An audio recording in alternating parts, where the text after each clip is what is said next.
ရှင်ရဲ့ကျေးဇူးတော်ကိုချီးမွမ်းဖို့ဖြစ်ပါတယ်အထူးသဖြင့် LCF ကို23နှစ်တိုင်တိုင်လမ်းပြတဲ့ဘုရားရှင်ရဲ့ကျေးဇူးတော်ကိုကျွန်တော်တို့ပထမဆုံးအနေနဲ့ချီးမွမ်းဖို့ဖြစ်ပါတယ်ဒါပြီးတော့ဒုတိယအချက်အနေနဲ့ကျတော့ကျွန်တော်တို့ဘုရားရှိခိုးတဲ့အခါမှာပထမဆုံးပထမလရဲ့ပထမဆုံးတနင်္ဂနွေနေ့ဝတ်ပြုခြင်းအစီအစဉ်မှာကျွန်တော်တို့လုပ်နေကြဖြစ်တဲ့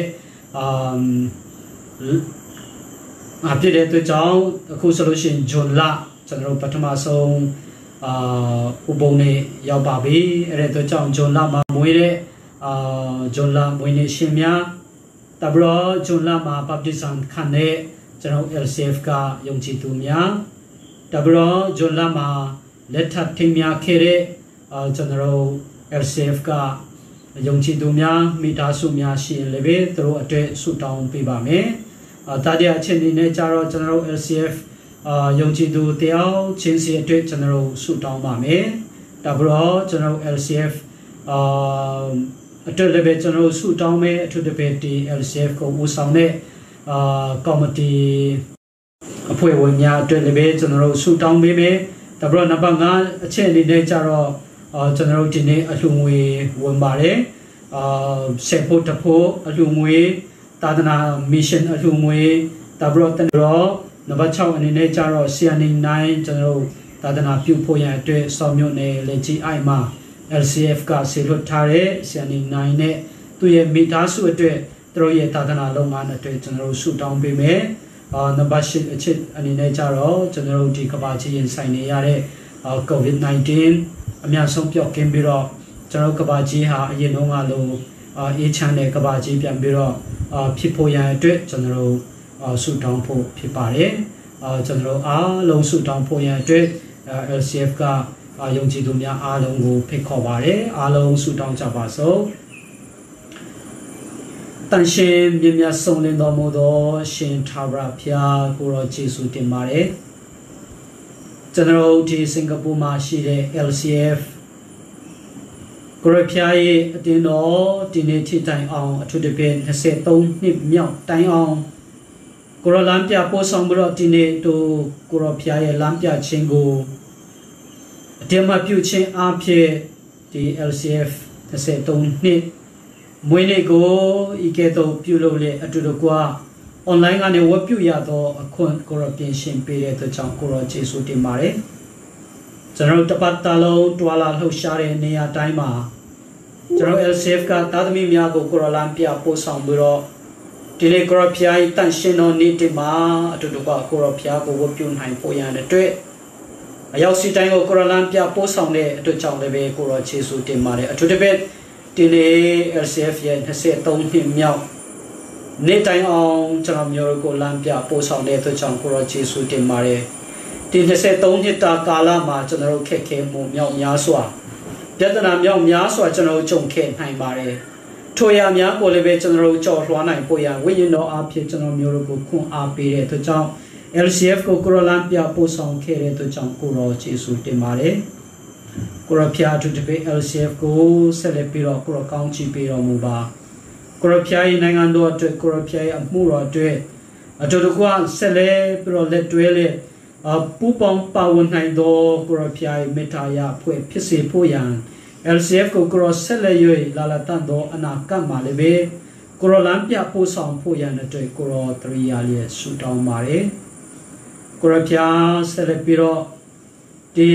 LCF မှာရှိတဲ့ကိုရဖျားရဲ့တာသမီ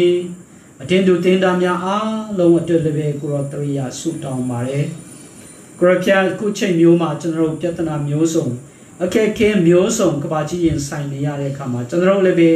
ထိုပြဿနာအခက်ခဲများကိုတနည်းမဟုတ်တနည်းရင်ဆိုင်ကြရပါတယ်တော်တော်များလည်းပဲထိုအခက်ခဲများကြားထဲကကျွန်တော်မျိုးတို့ကိုဒီနေ့ထိတိုင်အောင်ကိုရကွယ်ကမ္မစာရလမ်းပြပို့ဆောင်တဲ့အတွက်ကြောင့်ကိုရယေရှုတင်ပါတယ်ကိုရဖျားဆက်လက်ပြီးတော့ကျွန်တော်မျိုးတို့ကိုလမ်းပြပို့ဆောင်တော်မူပါအထူးသဖြင့်ကျွန်တော် LCF တဲကအခက်ခဲကြုံနေကြသောသူများလည်းပဲရှိနိုင်ပါတယ်သူတို့ရဲ့အခက်ခဲများကိုဝန်ပေါ်စေဖို့ရန်သူတို့ကိုလမ်းပြကောင်းချီးပေးတော်မူပါကိုရဖျားအထူးသဖြင့်အလုံးလုံးနေသောသူများအိမ်မှာအလုံးလုံးရတဲ့သူများ အပြင်ထွက်ပြီးတော့အလုံးလုံးကြတော့သူများသူတို့အားလုံးကိုကိုရဖျားကြီးကွဲကားခြင်းကိုရဖျားကြီးမဆာခြင်းခံစားနိုင်ဖို့ရလည်းပဲသူရိယာဆုတောင်းပေးပါတယ်ကိုရဖျားထိုးတဲ့မကကြောင်းတဲ့နေတော့သူများလည်းပဲကျွန်တော် LCF ယုံကြည်သူများထဲမှာရှိပါတယ်သူတို့ကိုလည်းပဲဆက်လက်ပြီးတော့ကိုရကောင်းချီးပေးတော်မူပါသူတို့တင်ယူသောအသားများကိုကောင်းမွန်စွာအောင်မြင်နိုင်ဖို့ရန်အတွက်အရောက်စီတိုင်းကြောင်းသူကြောင်းသားများအားလုံးကိုကိုရဝိညာဉ်တော်အားဖြင့်ဉာဏ်ပညာပေးတော်မူပြီးကိုရလမ်းပြပို့ဆောင်ဖို့ရန်အတွက်သူရိယာဆုတောင်းပါတယ်ကိုရဖျားဆက်လက်ပြီးတော့ကျွန်တော် LCF မှာရှိတဲ့ကော်မတီဒီနေ့ဒီကော်မတီကိုဦးစီးဦးဆောင်ကြသောတင်းထောက်များမှအစသူရိယာပြီးတော့ဆုတောင်းပါတယ်ကိုရဖျားဒီနေ့ထိတိုင်အောင်ကိုရဖျားမှုတော်၌ပါဝင်နိုင်ဖို့ရန်အတွက်ကိုရဖျားကွယ်ကာခြင်းကိုရဖျားလမ်းပြခြင်းခံစားရတဲ့အတွက်ကြောင့်ကိုရယေရှုတင်ပါတယ်ကိုရဖျားဆက်လက်ပြီးတော့ကျွန်တော် LCF ကိုအကောင်းမွန်ဆုံးသူတို့ဒီဦးစီးဦးဆောင်နိုင်ဖို့ရန်အတွက်သူတို့ခန္ဓာအတွက်လိုအပ်သောဂျာမာချင်းသူတို့စိတ်ပိုင်းဆိုင်ရာတကိုးနဲ့ဝိညာဉ်ပိုင်းဆိုင်ရာလမ်းပြပို့ဆောင်ခြင်းနဲ့ထာဝရဘုရားထံမှလာသောဉာဏ်ပညာများကိုကိုရပေးသနာတော်မူပါကိုရဖျားကျွန်တော် LCF ပိုယဝိညာဉ်ရေးမှနိုးထလျက်ကိုရဖျားတာသနာ၌ပိုယပါဝင်နိုင်သော LCF ဖြစ်လာတဲ့အထိဦးစီးဦးဆောင်နိုင်ဖို့ရန်အတွက်သူတို့ကိုဆက်လက်ပြီးတော့လမ်းပြကောင်းချီးပေးတော်မူပါကိုရဖျားသူတို့ဒီအလုံးတစ်ဖက်နဲ့ဒီအမှုတော်၌တစ်ဖက်တလန်းကနေပါဝင်ကြတဲ့အခါမှာသူတို့ပင်ပန်းတဲ့ခြင်းသူတို့မောပန်းတဲ့ခြင်းရှိမှဖြစ်ပါတယ်သူတို့မောပန်းခြင်းသူတို့ပင်ပန်းခြင်းကိုကိုရရုပ်တင်းတော်မူရဲ့သူတို့ရဲ့ဘဝမှာဝမ်းမြောက်ခြင်းခံစားနိုင်ဖို့ရန်လည်းပဲကိုရဖျားတရိယာဆုတောင်းပေးပါတယ်ကိုရဖျားဆက်လက်ပြီးတော့ကျွန်တော်တို့ဒီနေ့ကိုရဖျားတန်ရှင်တော်နေ့တင်မှာပြန်ပြီးတော့ကိုရဖျားကောင်းချီးမင်္ဂလာများကိုရည်တွက်လေအလှများပြန်ပြီးတော့ပေးတော်သူများရှိပါတယ်ကိုရဖျားသူတို့ပေးတော်ဆေဖို့တဖို့အလှဖြစ်စေသာသနာအတွက်အလှဖြစ်စေတရင်ကတွေနဲ့ဝတ်ပြုအလှငွေဖြစ်စေကိုရဖျားထိုတမကပွဲတော်မင်္ဂလာအတွက်ပေးလှခြင်းဖြစ်စေကိုရဖျားဤအလှမင်္ဂလာများကိုကိုရလက်ခံတော်မူလေကိုရဖျားနိုင်ငံတော်အတွက်ကိုရအတုံပြုတော်မူပါထိုတမကပေးလို့ကြသောကိုရဖျားတာသမီအယောက်စီတိုင်းကိုလည်းပဲဆက်လက်ပြီးတော့သူတို့အလုပ်လုပ်တဲ့နေရာတိုင်းမှာကိုရဖျားကုန်းချီမင်္ဂလာများကိုတွန်းလောင်းလေသူတို့မိသားစုနဲ့ကိုရဖျားနိုင်ငံတော်အတွက်ပို၍ရရှိတော်သူများပို၍ပေးကမ်းနိုင်တော်သူများဖြစ်စေဖို့ရန်သူတို့လုပ်ငန်းအတီးဒီ၌ကိုရောကောင်းချီးမင်္ဂလာပေးတော်မူပါကိုရဖျားဆက်လက်ပြီးတော့ကျွန်တော်တို့ LCF ကနေဆောင်မျိုးနယ်လေကြီးအိုင်မှာကိုရဖျားတာသနာအတွက်စေလွတ်တော်ဆီယနီနိုင်တို့မိသားစုအတွက်လည်းပဲပြန်ပြီးတော့နောက်တစ်ပန်းတရိယာလေးဆူတောင်းပေးပါတယ်ဒီနေ့ထိတိုင်အောင်တို့ရဲ့မိသားစုကိုရကောင်းချီးပေးတဲ့အတွက်ကြောင့်ကိုရအတုံးပြုတဲ့အတွက်ကြောင့်ကိုရခြေဆူတင်ပါတယ်ကိုရဖျက်တို့အခက်ခဲကြုံတဲ့အခါမှာထိုအခက်ခဲများကိုကိုရဖျားဖယ်ရှားပေးတော်မူပါတို့ရဲ့မိသားစုဆီယနီနိုင်ရဲ့နှုတ်ပစံအားလုံးကိုကိုရအတုံးပြုတော်မူလေတို့အားဖြစ်တို့ဘေးပဝန်းကျင်မှာရှိသောသူများသည်ကိုရဖျား၏ကယ်တင်ခြင်းတရားနဲ့ကိုရဖျား၏မေတ္တာတရားခရစ်တော်၏မေတ္တာတရားကိုသိရှိနာလေပြီးတော့ကိုရဖျား၏ကယ်တင်ခြင်းတရားကိုခံယူနိုင်လာကြဖို့ရာတို့ရဲ့မိသားစုဆရာနီနိုင်ရဲ့မိသားစုကိုအတုံးပြုတော်မူပါဆရာနီနိုင်ရဲ့နှုတ်ကပတ်နဲ့ဟောပြောခြင်းကိုရဖျားအတုံးပြုတော်မူပါကိုရဖျားတရိယာလေးဆုတောင်းပေးပါရယ်ထို့ထက်မကကျွန်တော် LCF တီလည်းပဲတိထက်မကပို၍ကိုရဖျားနိုင်ငံတော်အတွက်ကိုရဖျားတာသနာအတွက်ဆက်လက်ပြီးတော့ပါဝင်နိုင်ဖို့ရန်အတွက်အယောင်စီတိုင်းကိုဆက်လက်ပြီးတော့မဆာတော်မူပါLCF ကိုဆက်လက်ရကောင်းချီးပေးတော်မူပါကိုရဖျားနိုင်ငံတော်အတွက်ပါဝင်ဆက်လက်ပါဝင်နိုင်ဖို့ရန်အတွက်ပို၍ကျေပြန့်စွာပါဝင်နိုင်ဖို့ရန်အတွက်ကိုရကောင်းချီးပေးတော်မူပါကိုရဖျားကျွန်တော် LCF မှာရှိတဲ့တာသမီများရဲ့မိသားစုများရွှေမျိုးများတာသမီများမြန်မာပြည်မှာရှိတဲ့သူတွေလည်းကိုလည်းပဲတရိယာဆုတောင်းပေးပါတယ်သူတို့ရဲ့ရှိတဲ့နေရာတိုင်းမှာကိုရဖျားငြိမ်သက်ခြင်းကိုရဖျားထံမှလာသောဝမ်းမြောက်ခြင်းကိုခံစားနိုင်ဖို့ရန်အတွက်ကိုရဖျားတရိယာလေးဆုတောင်းပေးပါတယ်ကိုရဖျားကောင်းချီးပေးတော်မူပါကိုရဖျားထို့တမကကျွန်တော်အမြဲတမ်းကိုရဖျားထံ၌ สุดท้ายที่เราจะเราคุกบาจีนใส่ในยาเร่โควิด-19 ยอกอาจจะเลยแบบมีอันส่งเปียกกินในพยันเลยแบบเปลี่ยนไปรอน้องตะขาสุดท้ายจะบาเร่กระเพียกบาจีมาลูกบ้องมีอาสวดตุขาเสียงูจุยมีตันนี่จะบาเร่จะเราเย่มีตันเช่นจะเราเย่งูจุยเช่นตันจะเราเย่เสียตุขาเช่นตันบุกรนานยองเลยยอกอาจจะเราอีกบาจีกันเนี่ยมีอันส่งเปียกกินในพยันด้วยกระเพียกบาจีบุกรอยเมตตาเราอาเพียงล้นจงเลยกระก้องจีปีเราหมู่บ้านกระเพียสุดท้ายมาเลยทุกที่มากาจะเรา LCF ที่นี่อีกแค่ตัววัวพิวในพยันด้วยกระลานพิอาโพสองเนี่ยตัวจังกระจีสุดที่มาเลยกระพิอาเสล็ดปีเราจะเราวัวพิวเช่นสิเซนตะคู่สิโกเลเบเสล็ดปีเรากระก้องจีปีเราหมู่บ้านสองที่จะเราเนี่ยตัวภาษีเราหมู่บ้านกระพิอาจะเราสุดท้ายตากระนานยาวเราเลยนานยาวเราหมู่บ้านเนี่ยจังเลยเบกระพิอาชินไนสุดท้ายมาเลยจะเราสุดท้ายตากนานยาวเลยจะเราเนี่ยเตตาจะเรากบาจีจะเราเนี่ยเบปาวันเจนจะเราโลลียายาจะเรา LCF ปอนายกระพิอาก้องจีเมงลาพิสิปยันเลยเบกระพิอาตรียาเลยสุดท้ายมาเลยกระพิอาจะเราเนี่ยสิสิงอาลงกระยเล็ดเทนไอเปียนเล็ดสักการเลยเยซูนามนายสุดท้ายจับเลยชินทารัมยัสเปียชินอาเมนเราจะเราที่นี่ LCF เย่จะเราคุณอาพิโอตโลเบนเสตงนิมยาวมวยนี้จะเรา LCF Sunday อันนี้เนี่ยจะเราวัดพิวเชนสิสินพิพาร์ที่นี่ที่ร้านพิอาโพสังเลพิอาชีเยจิสุเราอุสวาชิโมมาเรLCF มาชีเรยงจีดูตาดมีพิอาตกิเยตาดมีมีอาลงที่นี่ที่พิอาชีเยก้องจีเมงลาขันซายาเรตโลเบเซเลปิโรยาวสีแดงด้วย LCF ปอมาพิอาชีเยบงโนเซเลปิโรทินซาบสีจะเราที่นี่คงอายุพยันด้วย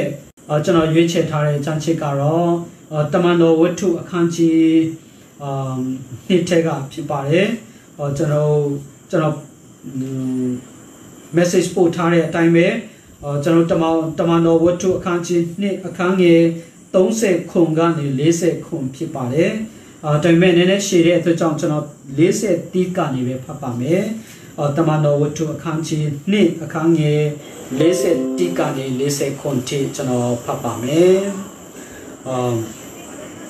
ทศกาโกเต้นนลงตัวมีดอตรูดีบัพติสังโกขันยุยทัวเนนไอเยด้วยอาเพตตงทองยาเราดอตรูดีวันจับยีทัวดูมีอาทิตมันโนดวิสงมาอบาราโกขันเชนอบองเจมพ่เชนมโกเพเชนวัฒนาพิวเชนโลโกเมียสองยุยนิจายีลัวปองดูดีจ้องละเชนสิดีพิยุยตมันโนดีมีอาสวาดอนเมเล็กขนาอันบวยดอมูโลโกพิวจายียงจีดอตัวปองดูดีตสุดเวจินิจา的片มิดงไนสิดมีอาโกเสสันยุยตงสองจายีมิดงอุษาพิสีมีอาโกยองปีลินลูมีอาเสียดีตายอดีตโลโกอดีตดอาเวหาเชงโกพิวจายีทุดโรดีเลบิมันดอนไนนิตายอเซนตัญญตัญญดินเนยุยโกเองไนโมโกเพเลียจีพิวชุนลันวามีเอาต่อเซเนอาสาอาหาราโกตงสองจายีพยาตะคิงโกเลชิมวยยุยลัวปองโนเชมาเมียนนาป่วนลานเชงอคงโกยาจายีเกตินเชนโดยาวต่อตุโรเลตุโรโกเลเนสินมาเปียตะคิงพยาดีเตวันเซรโมอีพระเจ้าตัวเรนทุกบัดต่อพอพิอาชิงกองชิปีบาเซก็จะเราที่นี่LCF เย่มวยในพิตโลเบที่นี่จะเราคอนเซนตัดชินดากาจารอเต้นหน่อยติงกีตาตรงยาสุเรหาเต้นหน่อยติงกีตาตามโอยเต้นหน่อยเล็กขนาดตรงยาเล็กขนาดตรงอยู่พิบาร์3 marks of the church เต้นหน่อยเล็กขนาดตรงยาสุปรคอนเซนตัดชินมาคุณอาจจะรู้เบ LCF เย่เสตรงนิดมีเอาแต่เอาลาบยาเรพิอาชิเย่จิสุรากูชิโมมาเรเสตรงนิดสุราจะเราเปลี่ยนบิโรนอเพกูเปลี่ยนสินซาลายินอิมาตามาตุตองมาเรแต่เวทเกตเกโรเสตรงนิดสุราตรอลี ကြာညောင်းတဲ့နှစ်ဖြစ်ပါတယ်တော့ဒီနှစ်23နှစ်အတွင်းမှာအထူးသဖြင့်ဒီ LCF ကိုစပြီးတော့ဖွဲ့စည်းတည်ထောင်တဲ့သူတွေဒါပြီးတော့ဒီ LCF မှာဒီပေါင်း20 15နှစ်10နှစ်ပါဝင်ခဲ့တဲ့အထူးသဖြင့်အတင်းတော် LCF ရဲ့ခေါင်းဆောင်တွေသူတို့ပြန်ပြီးတော့စဉ်းစားတဲ့အခါမှာတခါတလေသူတို့ခက်ခဲတဲ့အရာတွေပြဿနာတွေအများကြီးရင်ဆိုင်ခဲ့ကြမှာဖြစ်ပါတယ်ဒါပေမဲ့ဒီနေ့ထိဘုရားရှင်ကသူတို့ရဲ့ပေးဆပ်မှုကိုဘုရားကအတုံးပြုပြီးတော့သူတို့ကအတုံးပြုပြီးတော့ဒီနေ့ထိတိုင်အောင် LCF ကိုလမ်းပြပို့ဆောင်တဲ့ဘုရားရှင်ဟာအင်မတန်မှကြီးမြတ်ပါတယ်ကျွန်တော်23နှစ်ကာလမှာနေထိုင်ခဲ့တဲ့သူတွေကတည်ပါလိမ့်မယ်အခက်ခဲတွေပြဿနာတွေအများကြီးပဲရှိခဲ့ပါလိမ့်မယ်ဒါပေမဲ့ကျွန်တော်အတင်းတော်ရဲ့တမိုင်းကိုကြည့်တဲ့အခါမှာလည်းပဲတကယ်တော့အတင်းတော်ရဲ့တမိုင်းကပျော်ရွှင်စရာကောင်းတဲ့တမိုင်းတော့မဟုတ်ပါဘူးအထူးသဖြင့်AD 300နဲ့100ကြားမှာဆိုလို့ရှိရင်အဲ့ဒီချိန်တုန်းကဒီကျွန်တော်ခရိယာအတင်းတော်ကိုစပြီးတော့တည်ထောင်ခဲ့တဲ့သူတွေကအင်မတန်မှဒုက္ခဆင်းရဲရောက်ခဲ့ကြပါတယ်အမျိုးမျိုးသောညှဉ်းပန်းနှိပ်စက်မှုတွေသူတို့ကခံခဲ့ကြပါတယ်အဲ့ဒါကြောင့်ကျွန်တော်တခါလဲပြောပြီးထင်တယ်ဒီတမိုင်းပညာရှင်ကြီးကျွန်တော်ကနဦးအတင်းတော်ခက်ကအတင်းတော်ဖခင်ကြီးတယောက်ဖြစ်တဲ့တာတူလီယန်ကပါပြောတယ်လေဆိုလို့ရှိရင်အတင်းတော်ဆိုတာတဲ့ပါလဲဆိုလို့ရှိရင်မာတူရာရဲ့အတွေးအားဖြင့်တိဆောက်ထားတဲ့အရာဖြစ်တယ် martyrs ဒီအတင်းတော်အတွေ့အသက်ပေးဆက်ပြီးတော့အသက်ပေးဆက်ခဲ့တဲ့သူတွေရဲ့အတွေးပေါ်မှာတိဆောက်ထားတဲ့အတင်းတော်ဖြစ်တယ်အဲ့ဒါရဲ့မျိုးစေ့ပဲဖြစ်တယ်အဲ့ဒီကနေပေါက်ဖွာလာတဲ့ဒီ martyrs ရဲ့အသက်ပေးဆက်ခဲ့တဲ့လူတွေရဲ့အတွေးကနေထွက်ပေါ်လာတဲ့ပေါက်လာတဲ့အတင်းတော်ပဲဖြစ်တယ်ပြောချင်တာအတင်းတော်ဆိုတာပါလဲဆိုလို့ရှိရင်ဒုက္ခဆင်းရဲခြင်းကနေပထမဆုံးတည်ထောင်ခဲ့တဲ့ဒုက္ခဆင်းရဲရောက်နေတဲ့တူရီတို့ရဲ့ဒုက္ခဆင်းရဲခံမှုကနေတဖြည်းဖြည်းချင်းကြီးပွားလာတဲ့အရာဖြစ်တယ်ဆိုတာပြောချင်ပါတယ်ဒါပြီးတော့အတင်းတော်ဆိုတာခရစ်တော်ရဲ့အသွေးတော်ပေါ်မှာတည်ဆောက်ထားတဲ့အရာဖြစ်တယ်ဆိုတာအဲ့ဒါကြောင့်ခရစ်တော်ရဲ့ပေးဆက်ခြင်းအပေါ်မှာတည်ဆောက်ထားတဲ့အတင်းတော်ဖြစ်တယ်အဲ့ဒါကြောင့်ပြောချင်တာပါလဲဆိုလို့ရှိရင်ဒီ LCF တွေဟိုအစကရေကနေပေးဆက်ခဲ့တဲ့တူရီဖျားရှင်ကသူတို့ရဲ့မိသားစုပေါ်မှာဆက်လက်ပြီးတော့ကောင်းချီးပေးပါစေသူတို့ရဲ့ပေးဆက်ခြင်းကြောင့်ကျွန်တော် LCF ကယနေ့ထိရည်တည်တာဖြစ်ပါတယ်ဒီ LCF အတွက်ပေးဆက်ခဲ့တဲ့လူတွေအင်အားကုန်ခဲ့တဲ့လူတွေအချိန်ပေးခဲ့တဲ့တူရီမလား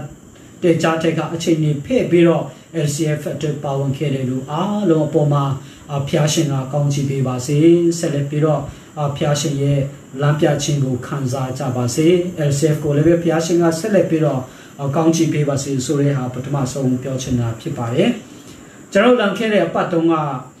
ပါလဲဆိုလို့ရှိရင် Pentecost Sunday ကျွန်တော်လုပ်ခဲ့ပါတယ်အဲ့ဒီမှာကျွန်တော်ပြောခဲ့တဲ့အတိုင်းပဲ Pentecost ဆိုတာသူ့ရဲ့အတိတ်ပဲနှစ်ခုရှိပါတယ်။ဒါပေမဲ့ကျွန်မကPentecost ဆိုရင်ရှိတဲ့အတိတ်ပဲတန်ရှင်တော်ဝိညာဉ်တော်ကြွလာကျွန်မကPentecost ဆိုရင်ရှိတဲ့အတိတ်ပဲတန်ရှင်တော်ဝိညာဉ်တော်ကြွလာကျွန်မကPentecost ဆိုရင်ရှိတဲ့အတိတ်ပဲတန်ရှင်တော်ဝိညာဉ်တော်ကြွလာကျွန်တော်ခွန်အားယူခဲ့ကြပါတယ်။ကျွန်တော်ဒီ Pentecost ရဲ့ဒုတိယအချက်ကပါလဲဆိုလို့ရှိရင်တန်ရှင်တော်ဝိညာဉ်တော်ကြွလာတဲ့အခါမှာဒီတပည့်တော်တွေကတေသနာတရားဟောကြားပြီးတော့နောက်ဆုံးအသင်းတော်ဆိုတာ Pentecost နေ့မှာပထမဆုံးကပတ်တမိုင်းမှာအသင်းတော်ရဲ့တမိုင်းမှာပထမဆုံးအသင်းတော်က Pentecost နေ့မှာစပြီးတော့ပေါ်လာတာဖြစ်တယ်ဆိုတော့ဒီနေ့ကကျတော့ကျွန်တော် LCF ရဲ့ birthday ဖြစ်တဲ့အတွက်ကြောင့်ဒီအသင်းတော်နဲ့ဆိုင်တဲ့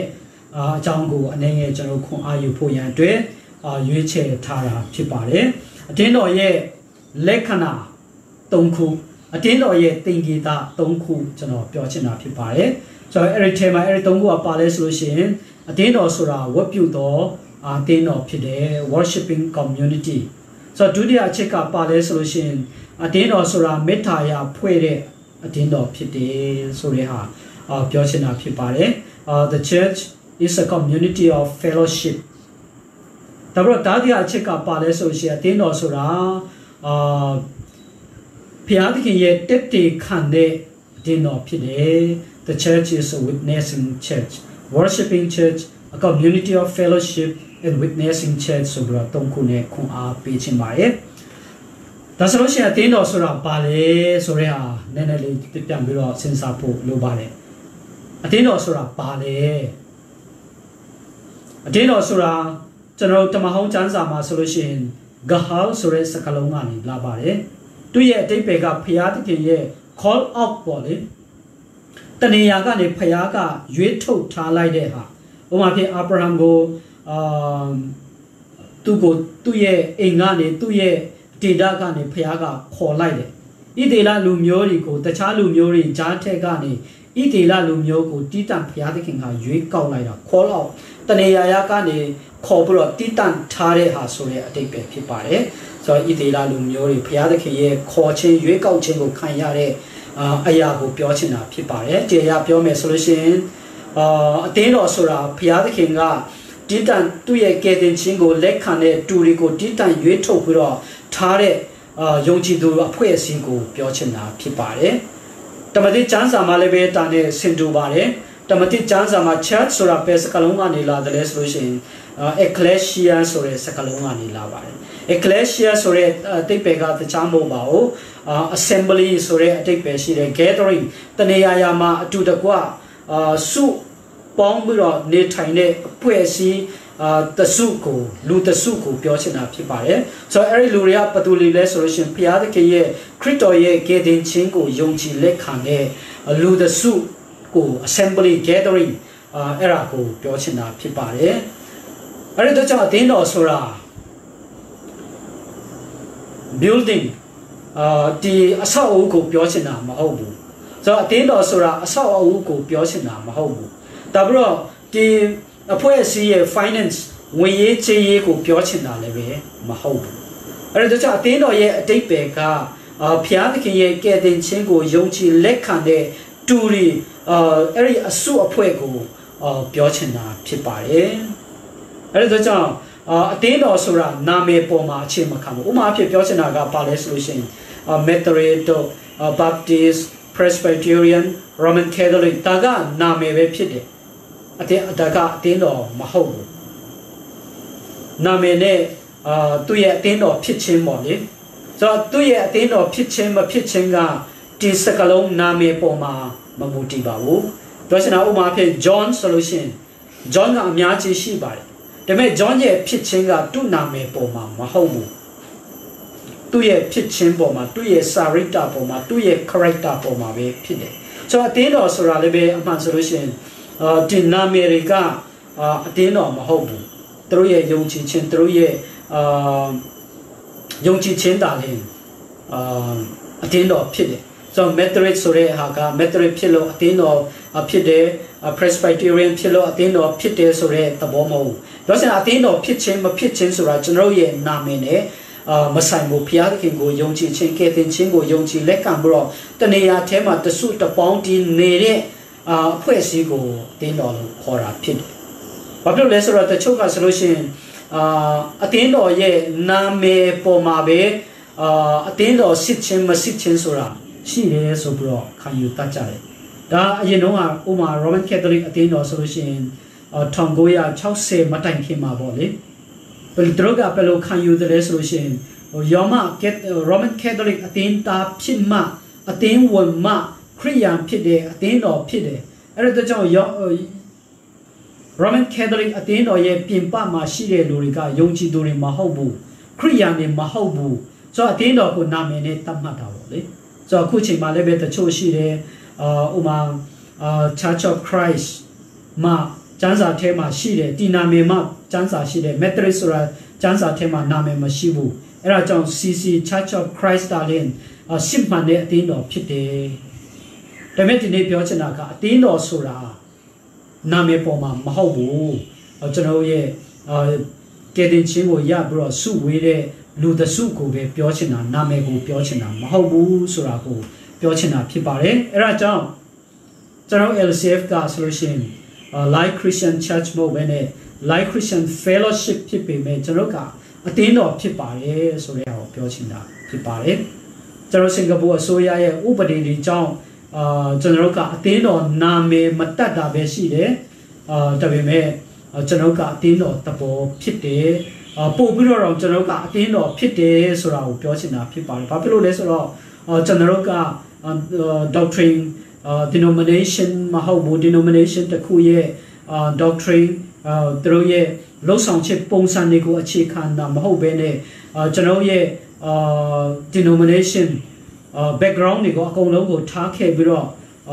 ဒီမှာစုစည်းပြီးတော့ကျွန်တော်နေတာဖြစ်တယ်ပို့ပြီးတော့ကျွန်တော်ကအတင်းတော်ဆန်တယ်ဆိုတဲ့သဘောကိုပြောချင်တာဖြစ်ပါတယ်အဲ့ဒါကြောင့်ကျွန်တော်ဒီနေ့ခုအားယူဖို့ကကြတော့အတင်းတော်ရဲ့သင်္ကေတ၃ချက်ဆိုတဲ့အားဖြစ်ပါတယ်ဆိုတော့ပထမအချက်ကခုနပြောသလိုပဲအတင်းတော်ဆိုတာဝတ်ပြုကိုးကွယ်သောအတင်းတော်ဖြစ်တယ် worshiping community ဝတ်ပြုကိုးကွယ်သောအဖွဲ့အစည်းအစုအစည်းဖြစ်တယ်ဆိုတာကိုပထမဆုံးပြောချင်တာဖြစ်ပါတယ်ဆိုတော့အတင်းတော်ဖြစ်ခြင်းမဖြစ်ခြင်းအတင်းတော်ဆိုတာဝတ်ပြုတဲ့အတင်းတော်ဖြစ်တယ်ဘုရားသခင်ကိုဝတ်ပြုတဲ့ဘသူကိုဝတ်ပြုတယ်လဲဆိုလို့ရှိရင်ဘုရားသခင်ကိုဝတ်ပြုတဲ့သူဖြစ်တယ်ဆိုတော့ဒါကြတော့ဟုတ်တယ်မှန်တယ်ကျွန်တော်ကအတင်းတော်တိုင်းကအမြဲတမ်းပဲဝတ်ပြုကြပါတယ်ဒါပေမဲ့ကျွန်တော်ဝတ်ပြုတဲ့သဘောကိုပြန်ပြီးတော့အနေငယ်ခွန်အားပေးလိုပါတယ်ကျွန်တော်ရှင်ယောဟန်ခန်းကြီး24မှာကျွန်တော်ပါတွေ့ရတယ်လဲဆိုလို့ရှိရင်ဘုရားသခင်သည်နာဝိညာဉ်ဖြစ်တော်မူ၏ဘုရားသခင်ကိုကိုးကွယ်တော်သူတို့သည်နာဝိညာဉ်နဲ့၎င်းတစ္ဆာနဲ့၎င်းကိုးကွယ်ရမည်ဘုရားသခင်ကိုကိုးကွယ်တဲ့အခါမှာဝတ်ပြုတဲ့အခါမှာနာဝိညာဉ်နဲ့ကိုးကွယ်ရမယ်ဆိုတဲ့ဟာကျွန်တော်ရှင်ယောဟန်ကပြောပါတယ်အဲ့ဒါကြောင့်နာဝိညာဉ်နဲ့ကိုးကွယ်ရဲဆိုတာစိတ်နှလုံးအားလုံး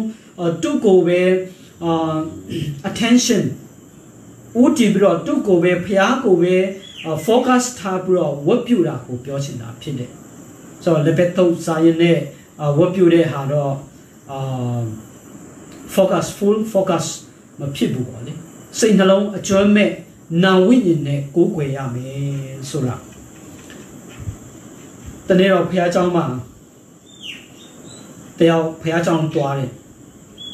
ဘုရားကျောင်းတွားတော့သူတို့ဘုရားရှိခိုးနေတဲ့အခါမှာသူဘေးကတချို့ကဖုန်းကင်ပြီးတော့ Facebook ကြည့်နေတယ်သူဘေးမှာထိုင်တဲ့လူတွေတစ်ဖက်ဘေးမှာထိုင်တဲ့နှစ်ယောက်ကလည်းပဲတယောက်နဲ့တယောက်စကားပြောနေတာသူကြားတယ်သူတွေ့နေတော့တိတ်ပြီးတော့မကြိုက်ဘူးပေါ့လေဆိုတော့တို့ဝတ်ပြုအစီဝေးပြီးသွားတဲ့အခါမှာပါစတာစီမှာသူသွားပြီးတော့ပါစတာရဲ့နောက်တော့ငါပေတော့မှဘုရားကျောင်းမလာတော့ဘူးငါဘေးမှာထိုင်တဲ့လူတွေလည်းပဲ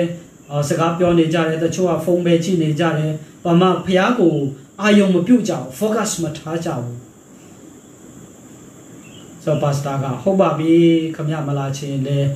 ပေတတ်နိုင်မလဲဆိုပြီးတော့ပြန်ပြောတယ်ဒါပေမဲ့ခမရတို့တခုတော့တောင်းဆိုချင်တယ်တဲ့ဆိုတော့ဘာလို့ခိုင်းတယ်လဲဆိုလို့ရှိရင်ရေကိုခွတ်ထဲမှာအပြည့်ထည့်ပြီးတော့သူတို့ဘုရားကျောင်းကိုတခါပတ်ခိုင်းတယ်ဆိုတော့အဲ့လူကအဲ့ဒီရေအပြည့်ကိုလုံးဝမဖိတ်အောင်တစ်ဆက်မှမဖိတ်အောင်ခမရဘုရားကျောင်းကိုပတ်ရမယ်ဆိုပြီးတော့ဘုရားသူတို့ပါစာကသူ့ကိုခိုင်းတယ်ဆိုတော့အဲ့ဒီလူကလည်းပဲသူကဘုရားကျောင်းကိုဒီခွတ်ကန်ပြီးတော့ရေကိုတစ်ဆက်မှမဖိတ်အောင်သူကဘုရားကျောင်းကိုပတ်ပြီးတော့နောက်ဆုံးပါစတာရှိမှသူပြန်ရောက်သွားပါတယ်ဆိုတော့အဲ့ဒီအချိန်မှာပါစတာကခမရဖိတ်ခိုင်းလားမေးတယ်မဖိတ်ဘူးဆိုတော့တခြားအတန်ကြီးကြားသေးသလားလို့သူကိုမေးတယ်ဘာမှမကြားတော့ဘူးဒီခွတ်ထဲကရေဖိတ်မှဆိုလို့ကျွန်တော်ပါအတန်မှမကြားဘဲနဲ့ဒီခွတ်မှာရှိတဲ့ရေမဖိတ်အောင်အာယုံပြုတ်ပြီးတော့ကျွန်တော်ကဘုရားကျောင်းကိုပတ်တဲ့အတွက်ကြောင့်ပါအတန်မှမကြားတော့ဘူးဆိုတော့ပြောချင်တာကျွန်တော်ဝတ်ပြုခြင်းဆိုတာဘုရားသခင်နဲ့ကျွန်တော်ဆက်တွေ့ခြင်းဖြစ်တဲ့အတွက်ကြောင့်ကျွန်တော်ရဲ့ဘေးကအရာတွေကကျွန်တော်ကိုမနှောက်ယှက်အောင်ဖျားပေါ်မှာကျွန်တော်လုံးဝအာယုံပြုတ်ပြီးတော့ဝတ်ပြုကိုးကွယ်ဖို့လိုတယ်ဆိုတာကိုပြောချင်တာဖြစ်ပါတယ်ဆိုတော့ဝတ်ပြုခြင်းဆိုတာဖျားသခင်နဲ့အနက်ဆိုင်ဆုံးကျွန်တော်ဆက်တွေ့တဲ့အချိန်ကျွန်တော်ဖျားကိုအာယုံပြုတ်နေတဲ့အချိန်ဖြစ်ပါတယ်ဆိုတော့ဖျားကိုအာယုံပြုတ်ခြင်းဆိုတာကျွန်တော်ရဲ့ဘေးပတ်ဝန်းကျင်မှာဖြစ်ပျက်နေတဲ့အရာတွေပေါ်မှာမမူတည်ပါဘူး ပြောချင်တာပါလဲဆိုလို့ရှိရင်ကျွန်တော်ဖះကြောင်းသွားတဲ့တချို့လူတွေကဖះကြောင်းသွားတယ်ဖះရှိခိုးကြတယ်အဲ့လိုရှိခိုးတဲ့အခါမှာသူတို့ဘေးပတ်ဝန်းကျင်မှာဖြစ်တဲ့အရာတွေကြောင့်သူတို့ရဲ့ဖះရှိခိုးတာကိုအနှောက်အယှက်ဖြစ်တယ်လို့ခံယူတတ်ကြတယ်ဆိုတော့ကျွန်တော်မြန်မာပြည်မှာဆိုလို့ရှိရင်တချို့နေရာမှာဆိုလို့ရှိရင်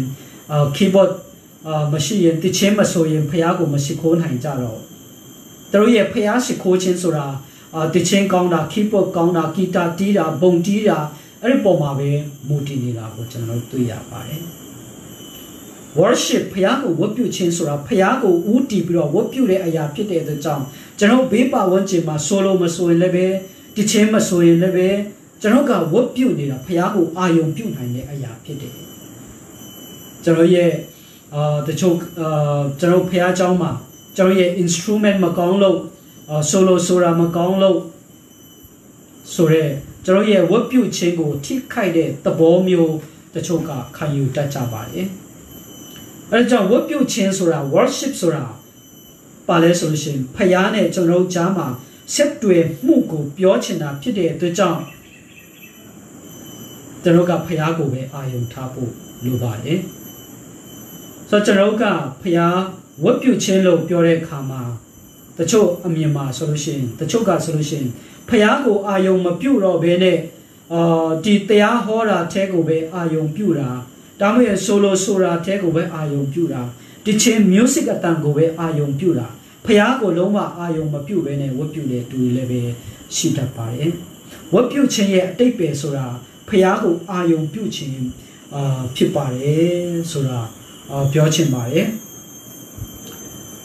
လုံခဲ့တဲ့နေ့တုန်းက3-4 ရက်တုန်းကအမေရိကမှာ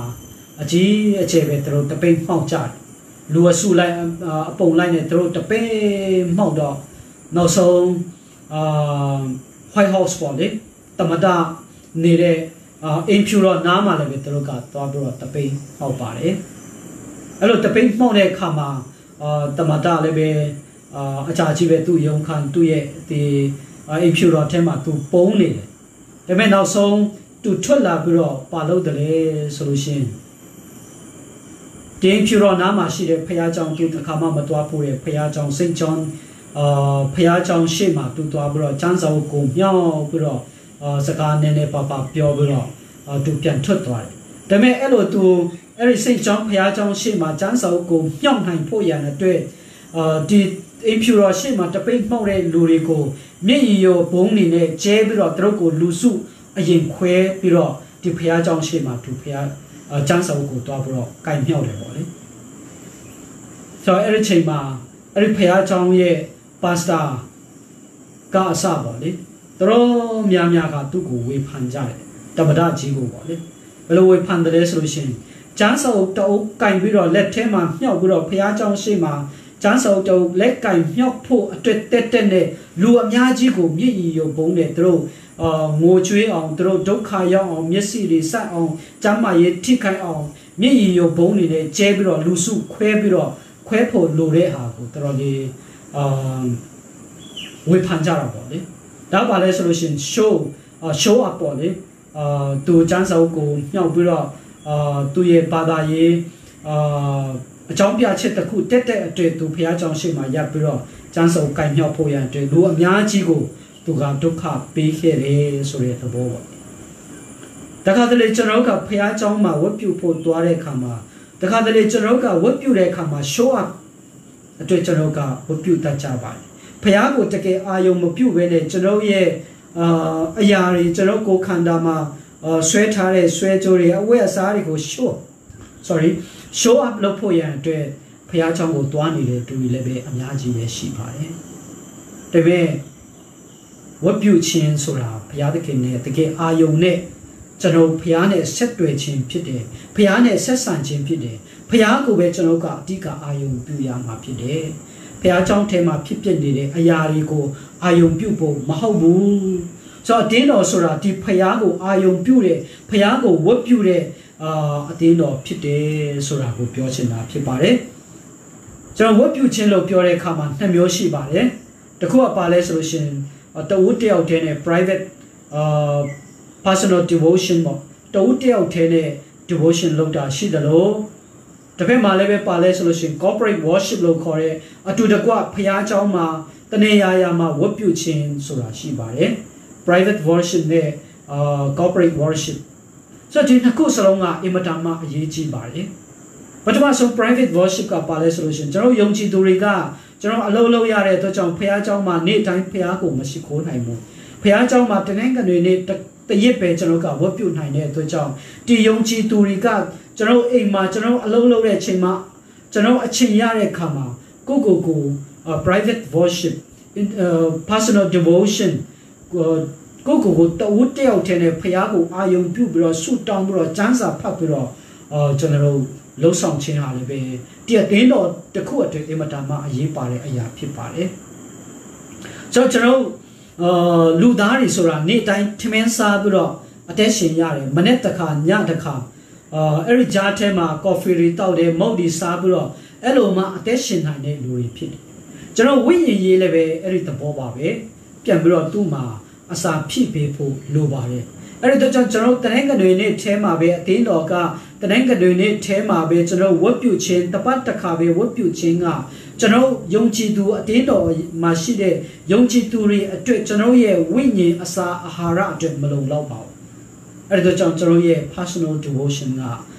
အရေးပါပါတယ် personal private worship ကလည်းပဲအရေးပါပါတယ်အဲ့လိုမဟုတ်ဘဲနဲ့တနင်္ဂနွေနေ့တရက်ထဲမှာဝတ်ပြုတဲ့ဟာကိုပဲအားကိုးလို့ရှိရင်ကျွန်တော်ကspiritual malnutrition ပေါ့လေဝိညာဉ်ရေးမှာအစာအာဟာရခေါင်းပါတဲ့တူကျွန်တော်ဖြစ်ပါလိမ့်မယ်ကျွန်တော်ဝိညာဉ်ရေးအစာချို့တဲ့ယုံကြည်သူတွေဖြစ်သွားပါလိမ့်မယ်အဲ့လိုမဖြစ်ဖို့ရန်အတွက်ကျွန်တော်တခြားနေ့တွေမှာလည်းပဲယုံကြည်သူအနေနဲ့သူတယောက်တည်းဝတ်ပြုခြင်း devotion လုပ်ခြင်းကအင်မတန်မှအရေးပါပါတယ်ဒါပေမဲ့နောက်တစ်ခုက corporate worship အတူတကွဖျားเจ้าမှာပဲဖြစ်ဖြစ်တနေရာရာမှာယုံကြည်သူတွေအတူတကွပူးပေါင်းပြီးတော့ဝတ်ပြုခြင်းဟာလည်းပဲအတင်းတော်အတွက်အင်မတန်မှအရေးပါတဲ့အရာဖြစ်ပါတယ်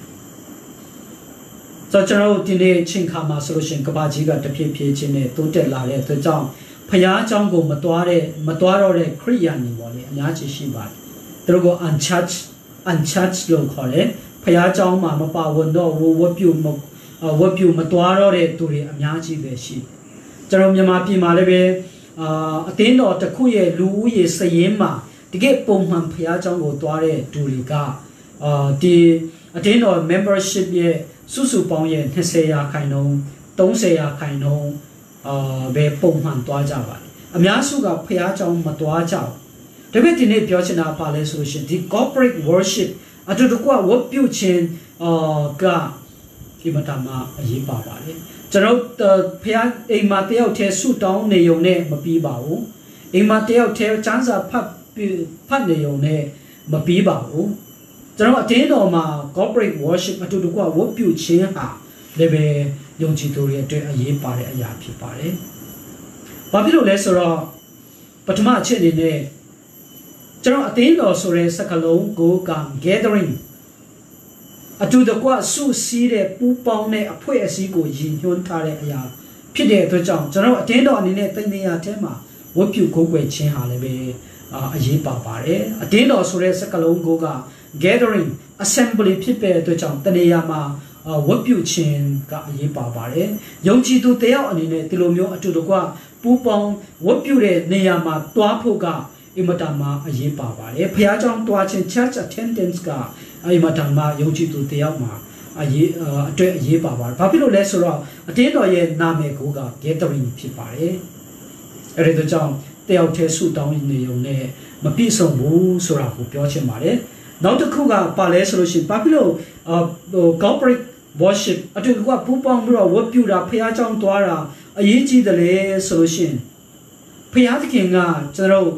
ကောင်းကင်ကနေတိုက်ရိုက်ကျွန်တော်ကိုပြေတော့မှစကားမပြောပါဘူးငါသားဆိုပြီးတော့ကျွန်တော်ကိုပြေတော့မှခေါ်ပြီးတော့ငါသမီးဆိုပြီးတော့ငါတို့ကိုခေါ်ပြီးတော့တိုက်ရိုက်စကားမပြောပါဘူး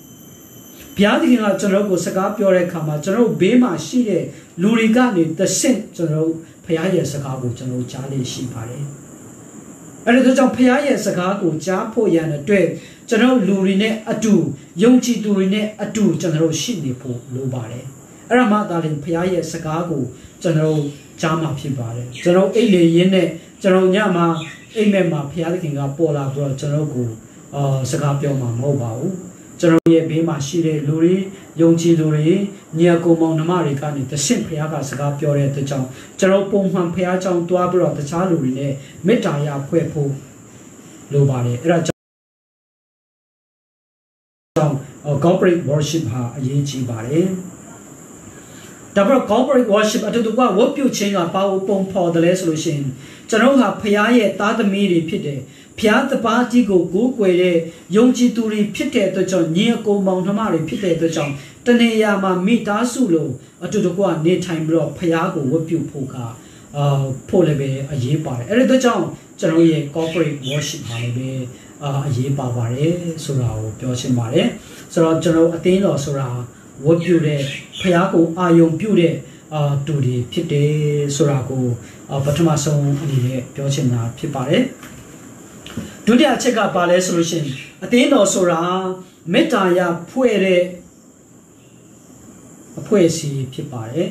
a community of fellowship အချင်းချင်းမေတ္တာရဖွဲ့တဲ့တူတွေကိုဖော်ပြချင်တာဖြစ်ပါတယ်ဆိုတော့အသင်းတော်ဆိုတာမေတ္တာရဖွဲ့ခြင်းဒီဖျားနဲ့ကျွန်တော်လူသားတွေဖျားနဲ့ကျွန်တော်ဆက်သွယ်ခြင်းတက်မကားလို့ဒီဖျားကိုယုံကြည်တဲ့ယုံကြည်သူတယောက်နဲ့တယောက်ယုံကြည်သူတွေတယောက်နဲ့တယောက်မေတ္တာရဖွဲ့ပြီးတော့မေတ္တာတရားနဲ့အသက်ရှင်တဲ့ fellowship ကိုလည်းပဲအတင်းတော်ဆိုတဲ့စကားလုံးရဲ့အတိတ်ပဲဖြစ်ပါတယ်ဆိုတာကိုပြောချင်ပါတယ်ဆိုတော့ခုနကကျွန်တော်ဖတ်သွားတဲ့ကျမ်းချစ်ထဲမှာတမန်တော်ဝတ္ထုထဲမှာပထမဆုံးကျွန်တော်ကပတ်တမိုင်းမှာအတင်းတော်ရဲ့တမိုင်းမှာပထမဆုံး Pentecost နေ့မှာပေါ်လာတဲ့အတင်းတော်ရဲ့နေထိုင်မှုပုံစံကိုကျွန်တော်တွေ့ရပါတယ်အခုနဖတ်သွားတဲ့ကျမ်းချက်ထဲမှာအခန်းငယ်42မှာဆိုလို့ရှိရင်အပေါင်းအတင်းဖွဲ့စည်း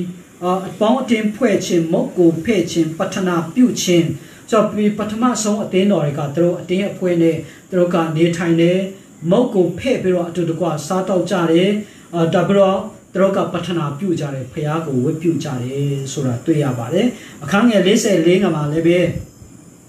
ယုံကြည်သူအပေါင်းတို့ဒီတဆုတဝေးတင်နေကြသဖြင့်မိမိတို့၌ရှိသမျှကိုဆက်ဆံ၍သုံးဆောင်ကြ၏ကနဝတ်တင်းတော်ပထမဆုံးတော့အသင်းတော် Pentecost နေ့မှာပေါ်လာခဲ့တဲ့အသင်းတော်ကသူတို့မှာအတူတကွနေထိုင်ပြီးတော့သူတို့မှာရှိတဲ့အရာတွေကိုလည်းပဲဖဲ့ပြီးတော့မျှပြီးတော့သုံးဆောင်ကြတယ်ဆိုတာတွေ့ရပါတယ်အပိုင်းငယ်45မှာဆိုလို့ရှိရင်မိမိတို့ဥစ္စာပစ္စည်းများကိုရောင်းပြလင်လူများဆင်းရဲတဲ့အတိုင်းအတီးတီတုံအားဝင်ငှခြင်းကိုပြုကြ၏ချမ်းသာတဲ့လူတွေကသူတို့မှာရှိတဲ့အရာတွေကိုရောင်းပြီးတော့သူတို့အတင်းတော်ထဲမှာရှိတဲ့ဆင်းရဲတဲ့သူတွေကိုမျှဝေပေးတယ်ဝေပေးတယ်ဆိုတာကျွန်တော်တို့တွေ့ရပါတယ်ဒါကပထမဆုံးတော့အတင်းတော်ဒီရဲ့အသက်တာကိုကျွန်တော်တို့ကြည့်တဲ့အခါမှာတွေ့ရပါတယ်အပိုင်းငယ်46မှာဆိုလို့ရှိရင်ထိုတို့ဒီလည်းပြီးမှန်တော်၌နေတိုင်းအစဉ်တညီတညွတ်တင်းနေ၍ကိုအင်၌မုတ်ကိုဖဲ့လျက်ကြည်ဖြူရှင်လန်းဝမ်းမြောက်သောစိတ်နဲ့အစာအာဟာရကိုသုံးဆောင်ကြ၏သူတို့ကဖခင်เจ้าမှာတညီတညွတ်ဒီစီစီလုံးလုံးနဲ့သူတို့ကနေကြတယ်တဘရချမ်းသာတဲ့လူတွေကသူတို့အိမ်မှာရှိတဲ့ကောင်းမွန်တဲ့အစာအစာတွေကိုချစ်ခဲ့ပြီးတော့ဖခင်เจ้าမှာယူလာပြီးတော့အတူတကွစားကြတယ်ဆိုတော့ဒီနေ့ဆိုလို့ရှိရင်ကျွန်တော်ကပွဲတော်မင်္ဂလာပေါ့လေပွဲတော်မင်္ဂလာမှာဆိုလို့ရှိရင်စပစ်ရေခွတ်သေးလေးနဲ့မုတ်ချမ်းသေးလေးနဲ့ကျွန်တော်ကလုပ်ကြပါတယ်ဒါပေမဲ့ဒီ Pentecost နေ့မှာပေါ်လာတဲ့အသင်းတော်တွေကသူတို့ကဘယ်လိုပွဲတော်မင်္ဂလာလုပ်တယ်လဲဆိုလို့ရှိရင်သူတို့အိမ်မှာရှိတဲ့အင်မတန်မှကောင်းတဲ့ဟင်းတွေကိုချမ်းသာတဲ့လူတွေကချစ်လာကြတယ်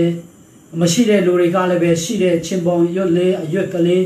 ကလပဲလေးချစ်ပြီးတော့ယူလာကြတယ်သူတို့ဖះเจ้าရောက်တဲ့အခါမှာသူတို့အကုန်လုံးဒီအရာတွေကိုအတူပူးပေါင်းပြီးတော့မျှပြီးတော့စားကြတယ်တယောက်နဲ့တယောက်သူတို့ရဲ့ဟင်းတွေထမင်းတွေကိုဝေပြီးတော့စားကြတယ်အဲ့လိုမျိုးဒါကပွဲတော်ရဲ့သဘောပေါ်လေဟိုးရှိခဲ့တုန်းကဒါဘာကိုပြောချင်တာလဲဆိုလို့ရှိရင်အင်မတန်မှမေတ္တာရဖွဲ့တဲ့အင်မတန်မှမေတ္တာနဲ့ပြည့်စုံတဲ့အတင်းတော်မေတ္တာရဖွဲ့တဲ့အတင်းတော်တယောက်နဲ့တယောက်ကို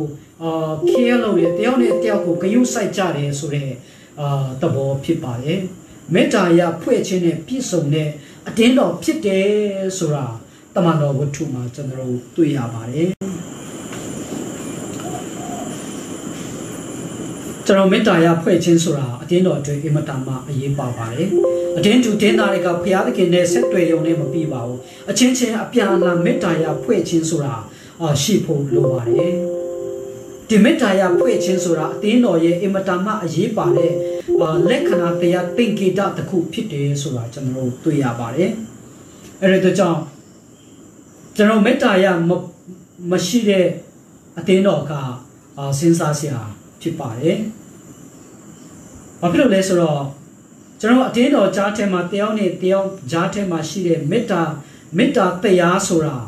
ဘာလဲဆိုလို့ရှိရင်ဘုရားသခင်ရဲ့မေတ္တာကိုပြန်ပြီးတော့ရောင်းပြန်ဟတ်တဲ့အရာဖြစ်ပါတယ်ဆိုတော့တင်းတော်ထဲမှာရှိတဲ့တူတွေနဲ့မေတ္တာရမဖွဲ့နိုင်တဲ့တူကကောင်းကင်နိုင်ငံမှာတူမေတ္တာရဖွဲ့ဖို့ကမဖြစ်နိုင်ပါဘူးပြောချင်တာပါလဲဆိုလို့ရှိရင်ကျွန်တော်နေစဉ်ဖះเจ้าထဲမှာအတင်းတော်တစ်ခုထဲမှာနေပြီးတော့အတင်းတော်တစ်ခုထဲမှာနေတဲ့အချင်းချင်းတောင်မှအချင်းချင်းနဲ့တောင်မှမေတ္တာရမဖွဲ့နိုင်တဲ့တူဆိုတာဖះကောင်းကင်နိုင်ငံရောက်တဲ့အခါမှာကျွန်တော်မတွေ့ဖူးတဲ့လူမျိုးတွေနဲ့ယဉ်ကျေးမှုမတူတဲ့တူတွေနဲ့ဖះเจ้าမှာမေတ္တာရဒီကောင်းကင်နိုင်ငံမှာမေတ္တာရတွားဖွဲ့ဖို့ဆိုတာမဖြစ်နိုင်ပါဘူးကျွန်တော်ပြောချင်တာပါလဲဆိုလို့ရှိရင်ကျွန်တော်ဒီအသင်းတော်ထဲမှာမေတ္တာရဖွဲ့ခြင်းဆိုတာကျွန်တော်ကောင်းကင်နိုင်ငံမှာပြန်ပြီးတော့မေတ္တာရဖွဲ့ရမယ့်အရာကိုရောင်ပြန်ဟတ်တဲ့အရာဖြစ်ပါတယ်ဆိုတာကိုကျွန်တော်ပြောချင်ပါတယ်ကျွန်တော်အသင်းတော်ထဲမှာတယောက်နဲ့တယောက်မေတ္တာထားပြီးတော့မေတ္တာရဖွဲ့တဲ့အရာဒီကောင်းကင်အရာကိုညွှန်ပြတဲ့အရာဖြစ်ပြီးတော့အသင်းတော်ထဲမှာတယောက်နဲ့တယောက်အနိုင်ကျင့်တာမုန်းတီးတာတယောက်နဲ့တယောက်မတည့်တာဒီအရာကငရဲပြည်ရဲ့အနှစ်သာရကိုပုံဖော်တဲ့အရာပဲဖြစ်ပါတယ်။အဲဒါကြောင့်ကျွန်တော်အတင်းတော်ထဲမှာမေတ္တာရဖွဲ့ခြင်းကအတင်းသူတင်းသားရဲ့ကြားထဲမှာမေတ္တာရဖွဲ့တဲ့အရာကအင်မတန်မှမွန်မြတ်တဲ့အရာအင်မတန်မှအတင်းတော်ရဲ့နှစ်သာရအတင်းတော်ရဲ့သင်္ကေတနဲ့ကိုက်ညီတဲ့အရာဖြစ်ပါတယ်ဆိုတာကိုပြောချင်တာဖြစ်ပါတယ်။အဲဒါကြောင့်အတင်းတော်ရဲ့မေတ္တာရဖွဲ့ခြင်းဆိုတာမေတ္တာရဖွဲ့တဲ့အချင်းချင်းမေတ္တာတရားနဲ့အသက်ရှင်တဲ့အတင်းတော်ကကျွန်တော်ဘယ်လိုပြောချင်တယ်လဲဆိုလို့ရှိရင် little heaven တင်းငယ်သောကောင်းကင်နိုင်ငံလို့ကျွန်တော်ပြောချင်တာဖြစ်ပါတယ် little heaven ဆိုတော့ဒီကောင်းကင်နိုင်ငံရဲ့သဘောတရားပြည့်စုံခြင်းမေတ္တာတရားဘုရားသခင်ရဲ့ကောင်းမြတ်ခြင်းငြိမ်သက်ခြင်းကိုဖော်ပြတဲ့အတင်းတော်ဖြစ်ပါတယ်မေတ္တာရဖွဲ့တဲ့အတင်းတော်ဟာဆိုလို့ရှိရင်အဲ့ဒါကြောင့်ကျွန်တော်ယုံကြည်သူတွေအတွက်အကြီးမားဆုံးသောစာတန်မာနရဲ့နှုတ်ဆက်ခြင်းကပါလဲဆိုလို့ရှိရင်ကျွန်တော်ယုံကြည်သူတွေအတင်းတော်အတွက်အကြီးမားဆုံးသောစာတန်မာနရဲ့လက်နက်ကပါလဲဆိုလို့ရှိရင်ဒီအတင်းတော်ကွဲအောင်ပြားအောင်ဒီအတင်းတော်ကြားအဲမှာယုံကြည်သူတွေကြားထဲမှာအမုန်းတရားတွေရှိလာအောင်လှုပ်ဆောင်ခြင်းကစာတန်ရဲ့အကြီးမားဆုံးသောလက်နက်ဖြစ်ပါတယ်သူအလုံးချင်ဆုံးသောအရာလဲအဲ့ဒါပဲဖြစ်ပါတယ်သူပထမဆုံးသူ့ရဲ့ဥတီချက်လဲအဲ့ဒါပဲဖြစ်ပါတယ်ဘုရားသခင်ရဲ့သားသမီးတွေကွဲအောင်ပြားအောင်မတည့်အောင်ဒါကစာတန်ရဲ့ရည်ရွယ်ချက်ဖြစ်ပါတယ်အဲ့ဒါကြောင့်အတင်းတော်မှာမေတ္တာတရားအတင်းတော်မှာ fellowship ဆိုတာဒီမတန်မှအရေးပါပါတယ်ကျွန်တော်တင်းတော်တိုင်းမှာလတလာရဲ့ပထမလတိုင်းမှာပါလို့လေးရှိတယ်ဆိုလို့ရှိရင်ပွဲတော်မင်္ဂလာလုပ်လေးရှိပါတယ်ပွဲတော်မင်္ဂလာလုပ်လေးရှိပါတယ်ကျွန်တော်ကမုတ်တစ်ချက်ကိုဖဲ့ပြီးတော့အတူတကွတယောက်တစ်ပိုင်းစီစားကြရပါတယ်ခွတ်တစ်ခွတ်ထဲကစပီးရီကိုဝေပြီးတော့ကျွန်တော်တောက်ကြပါတယ်ခရစ်တော်တပါးသေးကိုကျွန်တော်ကကယ်တင်ပိုင်ရှင်အဖြစ်ကျွန်တော်ကယုံကြည်တာကယ်တင်ရှင်အဖြစ်ကျွန်တော်ကယုံကြည်တာဖြစ်ပါတယ်အဲ့ဒါကြောင့်ကျွန်တော်ဖះเจ้าမှာကျွန်တော်ပြုလုပ်တဲ့ပွဲတော်မင်္ဂလာခွတ်တစ်ခွတ်ထဲကစပီးရီကိုကျွန်တော်ဝေငှနေတာမုတ်တစ်ချက်ထဲကိုဖဲ့ပြီးတော့အတူစားတောက်နေတာခရစ်တော်တပါးတီကိုကယ်တင်ပိုင်ရှင်အဖြစ်ယုံကြည်ပြီးတော့အတူတကွဖះเจ้าမှာကျွန်တော်အတူတကွနေခြင်းကဒါက fellowship တဘောကိုဖော်ပြခြင်းတာဖြစ်ပါတယ်အဲ့ဒါကြောင့်ဒီမုတ်တစ်ချက်ကိုအခြေခံထားတဲ့ สปีนิคตะคดกูเชคัมบรอแต่ชินเนคริสต์ตบาดีกูแต่ชินยงจีบิรอแต่ชินเนยงจีดูรีอดีนอจาเทมาโซลูชินเนียกูมองนมาพิชินเมตายาพ่วยชินสุราชิโพโลเรเฟลโลชิพสุราอดีนอด้วยอิมตามาเยปาเรเลขนาติงกีตาพิเตสุรากูเปียวชินาพิปาเรนอสวะเชกาจารอปาเลโซลูชินอดีนอสุรา witnessing เตติคันโดแต่เด้งกองกูเตติคันโดตีนอพิเตสุราเปียวชิมาเรจารปฐมเชเปียวเคเรกาตีนอสุราวปิวเรตีนอพิเตพยากูအထက်မှာရှိတဲ့ဖျားကိုအာယုံပြုတာဖြစ်ပါတယ်ဆိုတာပြောခဲ့ပါတယ်ဒုတိယအချက်အနေနဲ့ကျတော့အတင်းတော်ဆိုတာအချင်းချင်းဒီအတင်းတော်ထဲမှာရှိတဲ့ယုံကြည်သူတွေအချင်းချင်းမေတ္တာဟာရဖွင့်တဲ့သဘောကိုပြောချင်တာဖြစ်ပါတယ်အဲ့ဒါကြောင့်vertical relationship with God ဘုရားသခင်နဲ့ဆက်သွယ်တာဒါပြီးတော့ horizontal relations between each other ကျွန်တော်ယုံကြည်သူတွေအချင်းချင်းမေတ္တာရဖွဲ့တဲ့အရာနှစ်ခုကိုပြောချင်တာဖြစ်ပါတယ်။ဒါပေမဲ့အတင်းတော်ဖြစ်ပြီးဆိုလို့ရှိရင်ဒီနှစ်ခုထဲနဲ့မလုံလောက်ပါဘူး။ဖခင်ကိုအာယုံပြုပြီးတော့ worship လုပ်တာနဲ့မပြည့်စုံဘူး။ယုံကြည်သူတွေအချင်းချင်းမေတ္တာရဖွဲ့ရုံနဲ့မပြီးဘူး။ဘာလို့တလဲဆိုလို့ရှိရင်ကျွန်တော်ဖခင်ရှင်စီကခံစားရတဲ့တရင်ကောင်းကိုမခံစားသေးတဲ့လူတွေရှိမှာဟောပြောတက်တဲ့ခံဖို့ကအရေးကြီးပါတယ်။ဖခင်နဲ့အာယုံပြုရုံနဲ့မပြီးဘူး။အချင်းချင်းမေတ္တာရဖွဲ့ရုံနဲ့မပြီးဘူး။ဒီအတင်းတော်ရဲ့အပြင်ထွက်ပြီးတော့ဖခင်သခင်ရဲ့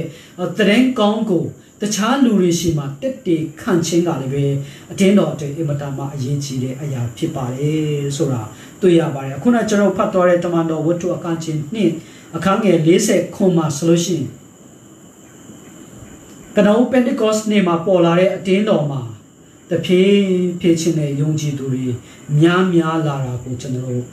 တွေ့ရပါတယ် multiply ပေါ့လေအတင်းတော်ကပို့ပြီးတော့ကျေပြန့်လာတယ်လူရေကပို့ပြီးတော့များလာတယ်ခရစ်တော်ကိုယုံကြည်လက်ခံလာတဲ့ယုံကြည်သူတစ်တီတွေကတဖြည်းဖြည်းနဲ့များလာပါတယ်ဆိုတော့အတင်းတော်ကဒီအရာကိုကျွန်တော် witness တက်တည်ခံချင်းလုပ်ငန်းကိုကျွန်တော်လုပ်ဖို့လိုပါတယ်ဆိုတော့1960 50လောက်ကနေစပြီးတော့ဓမ္မပညာရှင်တွေကအထူးသဖြင့်သာသနာလုပ်ငန်းကိုလေ့လာတဲ့ပညာရှင်တွေကဘာကိုပြောလာကြတယ်လဲဆိုလို့ရှိရင်အတင်းတော်နဲ့သာသနာဆိုတာခွဲခြားလို့မရဘူးအတင်းတော်နဲ့သာသနာဆိုတာတစ်ခုတည်းပဲအတင်းတော်မှန်ရင်သာသနာပြုရမယ်သာသနာမပြုတဲ့အတင်းတော်ဟာအတင်းတော်မစစ်ဘူးအတင်းတော်ဆိုတာ missionary church သာသနာပြုနေတဲ့အတင်းတော်တက်တေခံတဲ့အတင်းတော်ဖြစ်ရမယ်ဆိုတာဘာဖြစ်လို့လဲဆိုတော့အရင်တော့ဆိုလို့ရှိရင်အတင်းတော်ဆိုတာသာသနာမပြုရင်လည်းပဲအတင်းတော်စစ်တယ်ဆိုတာခံယူခဲ့ကြတယ်ဒါပေမဲ့အဲ့ဒီပညာရှင်တွေကအတင်းတော်မှန်ချင်လို့ရှိရင်သာသနာပြုရမယ်ဆိုတာကြောင့်ကနဦးခက်တုန်းကခရိယာအနေနဲ့အတင်းတော်တွေနဲ့ဒီနေ့ခက်အတင်းတော်တချို့မတူတဲ့အချက်အင်မတန်မှကွဲပြားတဲ့အရာရှိပါတယ်ကနဦးခက်ကယုံကြည်သူတွေရဲ့ခံယူချက်နဲ့ယနေ့ခက်ယုံကြည်သူတွေရဲ့ခံယူချက်မတူတဲ့အရာတစ်ခုရှိပါတယ်အဲ့ဒါပါလဲဆိုလို့ရှိရင်ကနဦးခက်ကယုံကြည်သူတွေကဆိုလို့ရှိရင်သူတို့ baptism ခံတာ baptism မင်္ဂလာခံတယ်ဆိုတာသူတို့ခံယူတဲ့ baptism မင်္ဂလာလက်မှတ်ရတဲ့အရာက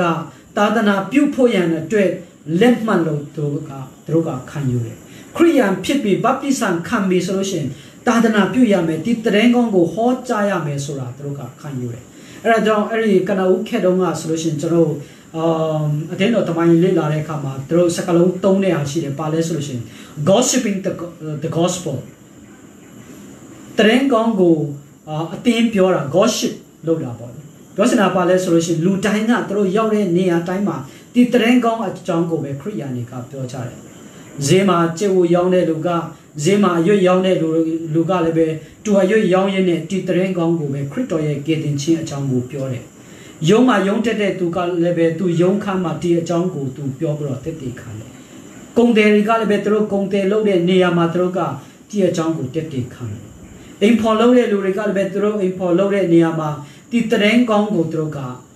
ဟောခဲ့ကြတယ်အဲ့ဒီချိန်တုန်းကယုံကြည်သူတိုင်းကဒီတရင်ကောင်းကိုတက်တည်ခံရမယ်ဆိုတဲ့ခံယူချက် baptism မင်္ဂလာခံတယ်ဆိုတာတာတဘုရားသခင်ရဲ့တရင်ကောင်းကိုဝင်ငှဖို့ရန်အတွက်တက်တည်ခံဖို့ရန်အတွက် baptism ခံခြင်းဖြစ်တယ်